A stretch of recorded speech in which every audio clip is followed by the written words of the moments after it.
Olá, graça e paz, que Deus te abençoe e que Deus te capacite durante os seus dias. Eu quero iniciar esse estudo orando com você e por você. Baixe sua cabeça. Pai, eu quero te agradecer a vida, quero agradecer os dias maravilhosos que temos vivido. Eu quero te agradecer porque as dificuldades nos ensinam e nos impulsionam ao Senhor. Vem sobre os nossos pedidos, vem sobre os enlutados, os enfermos, vem sobre a vida da Fernanda em Curitiba, vem sobre a sua mãe que está com ela, a Silvana, o seu pai, o Vandeir que está trabalhando, lutando, a sua irmã Rafaela que está crescendo, aprendendo e às vezes ansiosa com as coisas que estão acontecendo. Pai, vem sobre os nossos pedidos, é o que eu te peço em nome de Jesus. Amém. E amém. Hoje nós vamos estudar sobre como viver acima da mediocridade e vamos falar sobre como ganhar a batalha contra a cobiça. E para isso, eu peço a você que abra a sua Bíblia, ou acesse sua Bíblia, no livro de Lucas, capítulo 12, do verso 13 ao verso 14. E diz assim: E disse-lhe um da multidão: Mestre, dize ao meu irmão que reparta comigo a herança. Mas o mestre disse assim: Homem, quem me pôs por juiz ou repartidor entre vós? E disse-lhes: Acautelai-vos e guardai-vos da avareza, porque a vida de qualquer não consiste na abundância do que possui. E propôs uma história, uma parábola, dizendo assim: A herdade de um homem rico tinha produzido com abundância. E perguntava ele entre si, dizendo assim: O que eu farei? Não tenho onde recolher os meus frutos. E disse: Farei isto. Derrubarei os meus celeiros, edificarei outros maiores, e ali eu vou recolher todas as minhas novidades e os meus bens. E direi à minha alma: Tens em depósito muitos bens para muitos anos. Descansa, come, bebe, folga. Mas Deus disse: Louco, esta noite te pedirão a tua alma, e o que tens preparado e para quem será? Assim é aquele que para si ajunta tesouros e não é rico para com Deus. E disse-lhe aos seus discípulos: Portanto vos digo, não estejais apreensivos pela vossa vida sobre o que vão comer, e nem pelo vosso corpo sobre o que vão vestir. Mais é a vida do que o sustento, e o corpo mais do que as vestes. Considerai os corvos, que nem semeiam e nem cegam, e nem têm despensa e nem celeiro, e Deus os alimenta. Quanto mais valei vós do que as aves? E qual de vós, sendo solícito, pode acrescentar um côvado à sua estatura? Pois se nem ainda podeis as coisas mínimas, por que vocês andam ansiosos pelas outras? Considerem os lírios, como eles crescem, não trabalham nem fiam. E eu digo o seguinte, que nem ainda Salomão, em toda a sua glória, se vestiu como um deles. E se Deus assim veste a erva que hoje está no campo, e amanhã é lançada ao forno, quanto mais a vós, homens de pouca fé. Não pergunteis, pois, o que haveis de comer ou o que haveis de beber, e não andeis inquietos, porque as nações do mundo buscam todas estas coisas. Mas o vosso Pai sabe que vocês precisam delas. Buscai antes de tudo isso o reino de Deus e a sua justiça, e todas estas coisas vos serão acrescentadas. Não temeis, ó pequeno rebanho, porque o vosso Pai agradou dar-vos o reino. Vendei o que tendes e dai esmolas. Fazei para vós bolsas que não se envelhecem, tesouro nos céus que nunca acabam, aonde não chega o ladrão e nem a traça irá ruir. Porque aonde estiver o vosso tesouro, ali estará também o vosso coração. Uma das coisas que temos que ter em mente sobre vencer a mediocridade é que nós temos que ter um feroz espírito de luta feroz. Temos que entender que passamos a entrar em um campo de combate, onde há basicamente 4 inimigos para que a mediocridade seja vencida: cobiça, tradicionalismo, indiferença apática, egoísmo destituído da alegria. Hoje nós vamos falar sobre cobiça. E talvez a primeira coisa que nós temos que pensar é: o que é a cobiça? Um raio-x dela seria interessante entendermos. A cobiça é um desejo desordenado. No caso, não há um contentamento com o que se tem. Sempre se quer mais, insatisfação em tudo que se possui. É uma fera que não é domesticada, que prende entre suas garras e oprime, imobiliza e se recusa a libertar a sua presa. O termo suficiente não existe.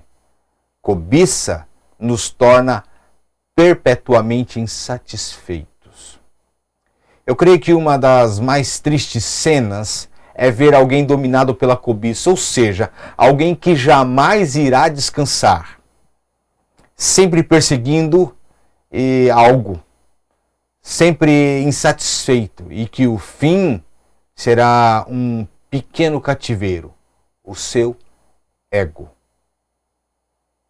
A cobiça tem basicamente 4 faces: dinheiro, coisas, famas e controle. O primeiro seria o dinheiro. Há uma grande motivação hoje em se ganhar mais e mais, não importando às vezes os meios desta conquista. Boa parte das pessoas que vamos conversar, elas estão sempre insatisfeitas, sempre acham que estão ganhando menos que deveriam ganhar, principalmente em relação às suas atividades. Mas a questão é: e se estivessem ganhando mais? Ainda assim seria pouco. A segunda fase são as coisas. Uma determinação exagerada em possuir mais e mais coisas. Nunca se está satisfeito com as coisas que se tem, com o que se possui. Nunca está satisfeito com os móveis que tem em casa, nem com o carro que se tem, se tem um carro. Independente que se fosse o sonho que se tinha, ao ligar a chave do carro, a gente estaria completamente satisfeito. A gente pode elencar o que for em relação às coisas, pequenas, grandes, não importa. É sempre o desejo ardente, a cobiça pelo materialismo, nu e cru. A terceira face é a fama, notoriedade. O grande desejo de ser notado ou notada. Cria a ideia de criar um altar para si mesmo, um desejo desenfreado que não mede esforços para se ter os holofotes em si, ser o centro das atenções. O quarto lugar, controle. Necessidade de ter controle em suas mãos. Nada pode fugir do seu domínio. Estar no controle de alguma coisa ou de alguém passa a ser a realização clara da sua vida. Logo, quanto mais controle, melhor. Quanto mais controle, mais manipulação, mais perto do caminho que se busca se está. Não importa, o topo sempre será a qualquer custo. O texto que nós lemos, Lucas 12, ele dá uma exposição muito clara e denuncia claramente a cobiça. Ele também nos traz uma série de verdades. É um texto que demonstra de forma clara a respeito de cobiça. Dá para a gente dividir ele em algumas partes. Então vamos lá. A primeira parte seria o diálogo. O texto que nós lemos é simples. Um homem no meio da multidão lança um questionamento a Jesus. Lança um pedido, na verdade. Olha, me ajuda a dividir as coisas entre o meu irmão e eu, a minha herança. O mestre, ele se coloca e fala assim: olha, eu não sou essa pessoa que você procura. Eu não vim para isso. Mas ele usa o texto, ele usa a pergunta para explanar algo muito maior. a herança vai ser apenas um trâmite. Uma lição que nós podemos tirar dessa parte é que Jesus nunca quis agradar todas as pessoas. Jesus veio apresentar a verdade e esse era o foco dele. A segunda parte seria o princípio, a partir do verso 15. Jesus passa a advertir não mais ao homem que o perguntou, não alguém que o questionou, que fez um pedido, mas agora ele começa a questionar ao povo. E ele fala assim, ó, guardai-vos da avareza. Seja em qualquer face que a avareza ou a cobiça vier, se guardem. A ideia grega para avareza é uma sede insaciável. Seria mais ou menos como tentarmos matar a nossa sede com um copo de água salgado. Ou seja, beberíamos água e nunca teríamos a nossa sede saciada. Mas o final seria a completa morte. Eu estou falando de morte física. De tanta absorção de sal com água. A vida do homem não consiste em sua riqueza. É isso que Cristo diz. Não é possível alcançar a excelência uma excelência verdadeira, uma excelência acima da mediocridade, quando se está preso a coisas materiais. E aí ele lança uma parábola. A parábola é maravilhosa. Um homem rico que constrói celeiros maiores. O que eu gosto desse texto, e ele é interessante, é que o texto não fala mal do homem. Em momento nenhum. O texto não fala que o homem era desonesto. O texto não fala que o homem era preguiçoso, mas o texto fala que ele olha para os seus campos, para a sua herdade, e vê que nos seus campos vão dar muitos frutos. Ou seja, esse homem trabalhava. Era um homem honesto. Era um homem da lida, era um homem que acordava de manhã e ia para o campo. Esse era o homem. Mas tem 3 falhas nesse homem que são gritantes. A primeira é que esse homem nunca conheceu ele realmente. Nunca. Nunca passou na mente dele que realmente não poderia viver muito. Mas, na verdade, no final, o diálogo para ele é um diálogo quase eterno. Um ar de imortalidade. Nunca pesou que as suas coisas nunca satisfariam a sua alma. E que sempre se preocupam com as coisas temporais. Uma outra coisa, ele nunca se interessou pelas outras pessoas. As suas observações é acerca da sua própria vida. Está sempre focado nele mesmo. Ele está sempre sentado no trono da vida. E uma última, ele não arranjou lugar para Deus em nenhum momento da sua vida. Viveu toda a sua vida em uma prisão apertada chamada ego. Como se Deus não importasse.